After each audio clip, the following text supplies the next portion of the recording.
Strange. Anyway, This movie's making me feel sick. Me too. so Don't go to watch this. anyway, so first thing I want to start off with, Why? it's one of the other class asked, what kind of white pens do I use? A gel pen. This Jelly Roll pen is what I've used more than anything else because it's what I found available. Okay, and this does pretty good for the little teeny tiny lines. It is not totally opaque, so that, I mean, you might have to go over something a couple of times, but all in all, for what I paid for it, I've been pretty happy with it. And in my research, I found a couple of others that do pretty good. This Art and Fly, I don't see any other writing on it. But it's a pretty good little white pen as well. If you need real opaque coverage, this is a Fly Max paint marker, 0.7 millimeter fine point. So it has a pretty good point, so it'll cover pretty well. So let me just... I found those, I don't think they were with the other markers, like at Hobby Lobby or Michael's. They were over by the crafting stuff, not the paints. Those markers. Oh, yeah, but, you know, this is what I use more than anything, but I just pulled these to experiment with. So I don't know what y'all found, but today while you're playing around, if you want to test these three out to see if you like any of them, then you know whether you want to buy one or not. I don't have them for sale, but, you know, it's always nice to try something before you buy it. I don't have that luxury. I buy it and then try it and then go, okay, y'all can try it. Anyway, so I'll pass those around if you want to test it on a sheet of paper that you have. Then if you just get those back to me at the end. So in our kind of lesson plan today, I want to focus on where the light is. It's like what captures your attention in the scene, what's calling you. Is it the light? Is it an object, a person, an animal, aroma, a memory? Because when you sit down somewhere to paint something, whether you're on site or whether it's from a photo, there's a couple of things I want you to think about, and one of the first things is where's the lightest or the whitest part of this picture. And if you can't, you have to identify that first, because true watercolor, the white of the paper is the white in your painting. So if you have a large spot or even a small spot that you can paint around to save the white, you want to do that instead of, you don't want every white to always be a gel pen. That's just for the teeny tiny fine lines. So when we're painting clouds, and we're going to be doing some more of those today, you don't want to paint everything blue and then, oh, I didn't pull out enough white, and then have to see, like here, I want to save some of those whites. I don't want everything to be painted blue and then, oh, I need more white, so I need to get the gel pen out and paint it all white. That doesn't work. So the gel pen can be for tiny lines, like I could add a little bit of, maybe some wave crashing a little bit if I wanted to. But I don't want to use anything that has a large piece of white. I don't want to use a gel pen for that. I want to save that white by planning ahead. Okay, that's what that means. So what kind of line do I need? All right, so I just randomly picked a journal. Okay, on this one, on this page, for instance, where do you think I began? Probably the sky to water line to establish, well, maybe the tree first. I actually had to paint the tree first on this one. Yeah, because it's in front. It's in front and it's lighter than the background. Now, if the tree was darker than the background, I could just paint this really light. But that was all in shadow. It was early morning, and the light was coming up over the edge. So this was all dark, and usually the background's lighter. But in this case, it was dark, casting a shadow on the lake. So I had to paint the tree and let that dry, and then I painted in the background around it. So that was a little different. This one I drew first. Why? To save the swan, because Just- you probably wanted wet on wet for the water. Exactly. But I had to save the swan because most of it's white. All right. Let's see. Okay, this is an example of how you had a good time with games and you draw things that related to the game. If y'all haven't played those, it's fun. Damn, it's actually the name of the game. This was from a photograph, but it's a roadside restaurant we found in Vicksburg, Mississippi. It was right off the highway. I mean, right off the highway. You back up, you're backing up into the highway. So you had to be careful. But it was fantastic. It was just such a fun place. So full. So this could be what I would consider kind of like an urban setting, you know, when you have so much going on. And I started just with laying out just where the main things were. And then a lot of it was paint. So you didn't sketch it? Not the whole thing. Mm-mm. I mainly started where the buildings were and started with one and just built from that direction. And then when I ran out of space, I quit. So, and then, more food, green chilies, Chewy's, Buc-ee's. Oh, we're going to get a Buc-ee's and, you're going to love that place. It'll have Texas barbecue. Where's it going to be? It's going to be in Warner Robins It's off good. of Russell Parkway. Oh, Right really? by the interstate. It'll have like 100 pumps, gas Oh, pumps. that Yeah, place, clear- yeah. I saw It's that. crazy fun. I heard about Yeah, that. it's I didn't realize awesome. that was the name of it. Yeah, Buc-ee's. And then we went to Magnolia Table and we had pecan coffee and, Okay, so now when you do something like this, obviously you're going to have to draw around. You're going to have that drawn first so you know where to put the background. But these are just little sayings that I saw all around town, and so I just made a conglomeration of them. And that's also times when you want to simplify what you're doing. And that's Before you turn that one, Mhm. so if you drew if you saved your white space for the sayings, right. how did you keep your watercolor from running into that white? I didn't get it wet. You just did not get it wet? Yeah. The watercolor will only go where the water is. Right. So when I painted this section, I just got that section wet, then put water. You got it wet. Okay, gotcha now. Or it might be wet with paint, Mhm. but I don't let the paint get into here. Now when it was dry, then I came back and cast shadows over the ones underneath. Gotcha. So it gave a layered look. Mhm. If that makes sense. Yeah, you can take a picture of anything, I don't care. But I've done that several times when and here's a simple sky kind of like we did last week, and we'll do some more practicing where you just lift off some of it with a paper towel, and then you just create a very simple landscape underneath. This was plein air. I was sitting right there on a rock, a very hard rock. That's Dinah and her dog. Aw. That was plein air. Okay, so that was plein air. I was sitting in a field painting. Okay, but you see how it's not very dark because I didn't take the time to go back and add another layer. And, that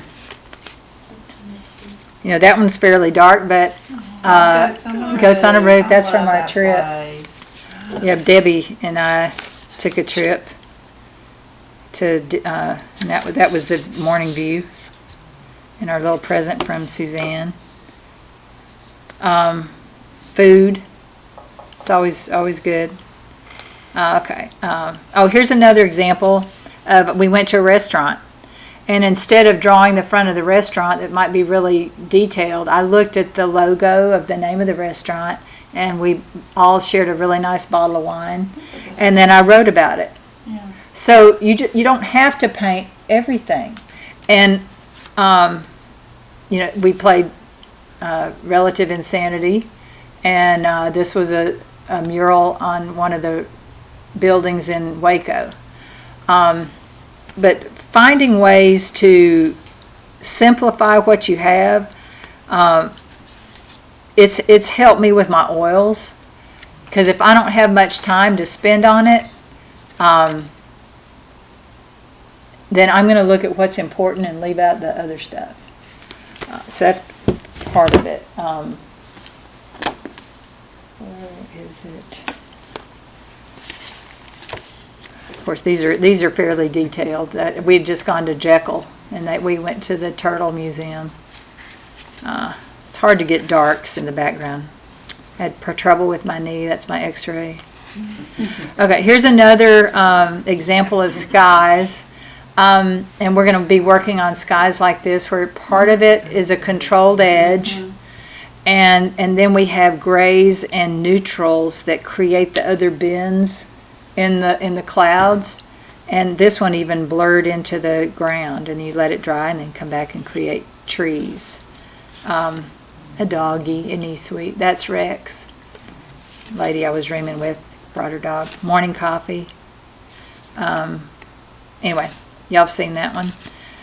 This is an example of kind of what we're going to do, where the background is distance. It's blurred, it's softer, less contrast. What's up close, what's vertical, what's up and down is darker.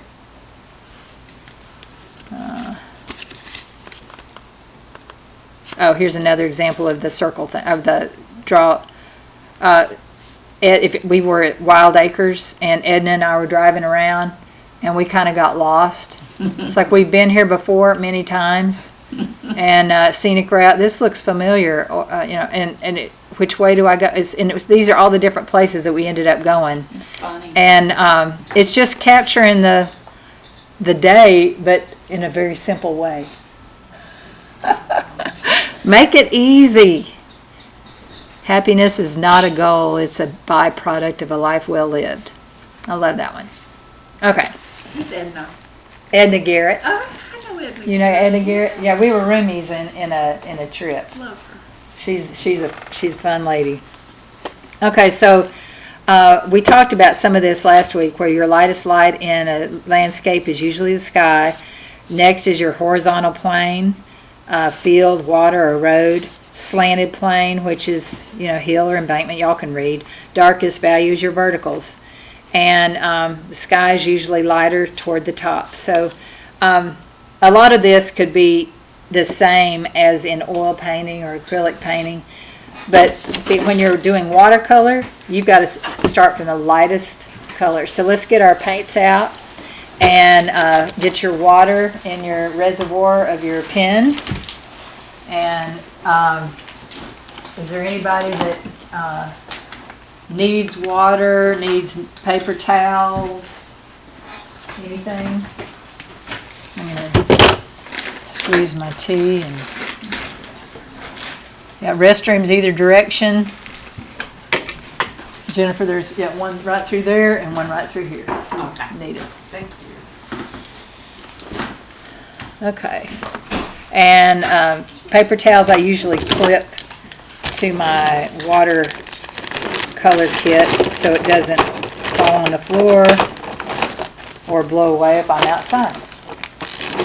And I'll be using this one.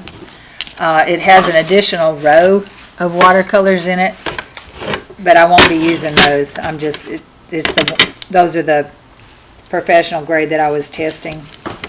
And if you have a key of your colors out, that's handy to have, because if you can look at my colors, you can't tell what color they are. At least I can't from here. These all look dark, and it's hard to tell the difference. So that's why I always like to have this handy if I'm painting somewhere that doesn't have good lighting.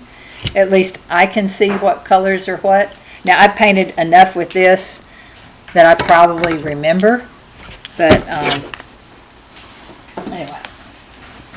What we're going to do is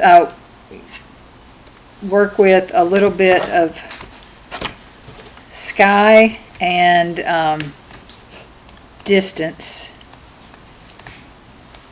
I thought, let me just see if it makes any difference. Today I was going to use this, and there was a real glare on it today. I thought I'd just be smart and put my pictures on here. Let me just see.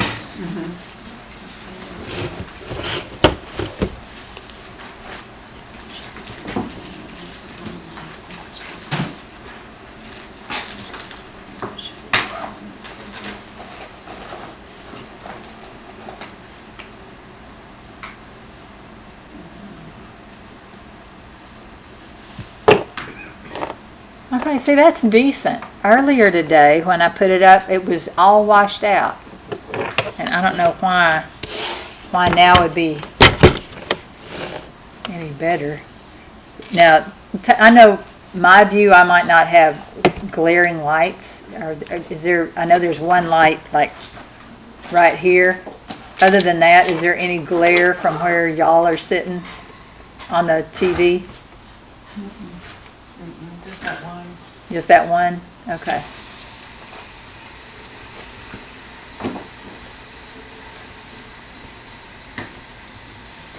Well, okay, let's see if it'll stay if I rotate it and keep it flat. Oh, buildings are next week. Sorry, never mind, that's next week. We're going to do buildings next week. You're doing the sky, right? Yeah, I'll go back. I'll go back to some others I've got. I've got some photos that I pulled. Okay, we'll do.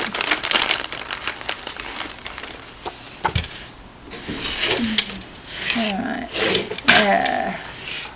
I got matte. Okay, see, that's even worse.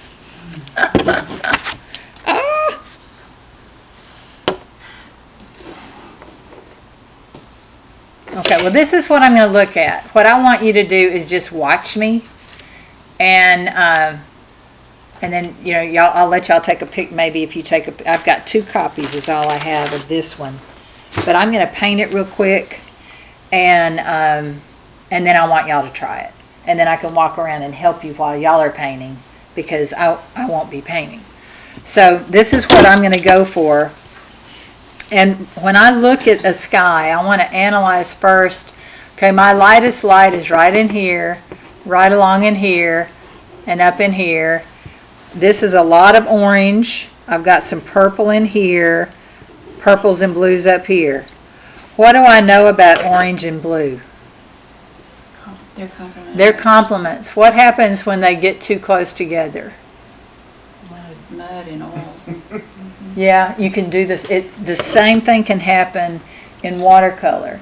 So sometimes, see some of this right in here, you see how there's sort of a duller color. When you put a complement together, it can dull itself. So sometimes it also can help you with shadows. But what I'm gonna attempt is to get enough of each of the colors that I don't make mud. This leans toward orange. This leans toward violet and blue. This down here is heavier in blue. This probably is something I'll have to come back and add another layer to because it's so opaque. Anything that's really solid, you probably won't get enough watercolor the first pass. But I'm not gonna worry about the tree right now because first of all, I'm going to probably move it to be right here. Anybody know why? Because it's right in the dead center. It's right in the middle. So if I know, I have permission, remember what we read earlier? I can move a tree, I can move a mountain. And I'm not going to include that because I don't need it. It's a little bitty branches from a previous from another tree. So I'm already editing what I've got, and I'm not going to worry about putting this dark ground in yet. I'm going to do the sky first, and so I'm going to do the sky, and then I'm going to let y'all do the sky. Then I'll come back and do other layering in the ground. Okay, so in order to do the sky, because I'm going to work fast, I want my paints already mixed. So I'm going to pull this over a little bit so we can go ahead and pull some of our paint out and mix our paint at the same time.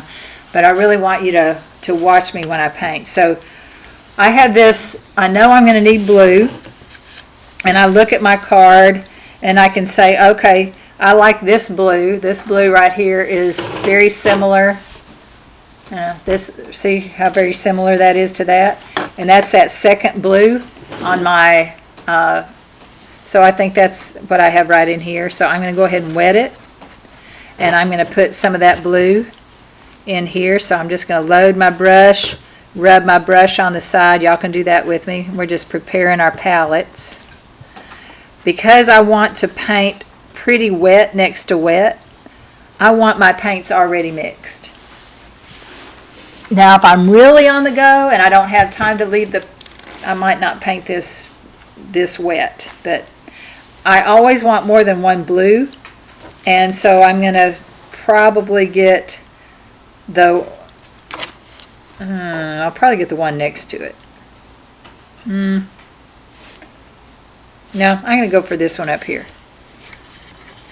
The one that's not quite so light, but I think I might add white to it. So that's one thing you can always do if you want a paler paint, but you want, so I'm going to load my white and go into this, and that's going to make it lighter. You can even do that to the other color if you want. But true watercolor has no white paint. So true watercolor would be, you would add enough water to create it thin enough. Does that make sense? Okay, so I'm going to just add a little white to that just for the heck of it. We'll see. It's going to make it a little more opaque, but we'll see how it does.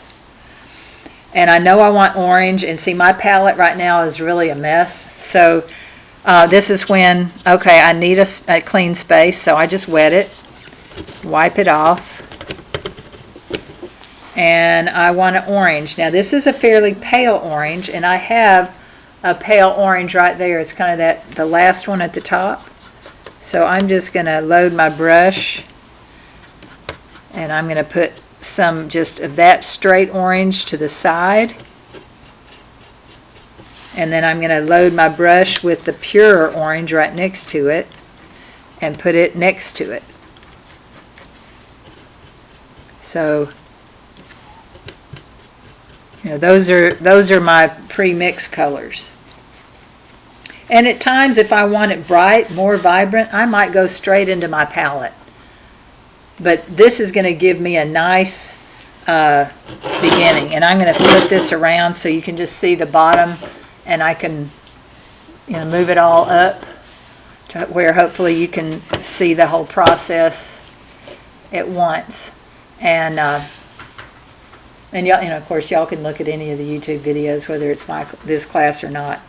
Depends on how bored you want to get. I mean, they're not bad, but they're totally unedited.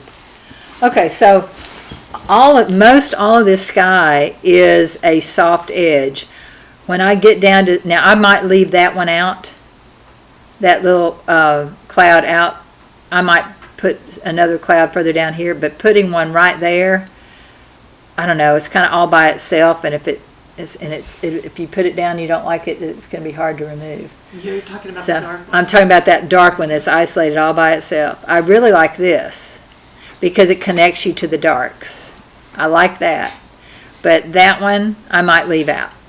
And that is okay, right? Mm-hmm. All right, so before you do your wet on wet, want to make sure that your brush is flowing nicely. So I check to just see that I'm getting my hands wet when I'm not squeezing, and I just crisscross. Yeah, my brush is working fine. I'm getting it wet. So okay, here goes. Y'all ready to watch? Somebody Yes. time me.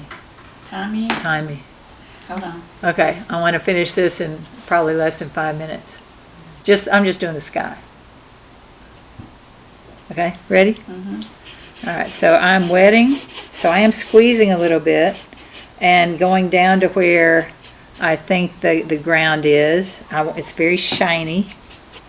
And then I pick up some lighter blue tones, put those in. Notice I'm just kind of laying them in, just letting them be, mixing the two. I want some darker up at the top.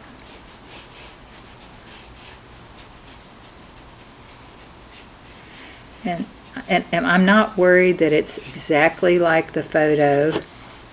I want some yellows. I mean, yellows. Hello, I don't know my colors. This is orange. And I'm kind of going in between where the blue was. I want it a little brighter in through here. It's really yellow, really bright down in here, so I went straight to my palette. And this might be all I do just right now, and then I can come back and layer a little bit more, or make the blues a little brighter. That's a little too dark. You know, if you don't like it, yeah, lift it off, because it's wet.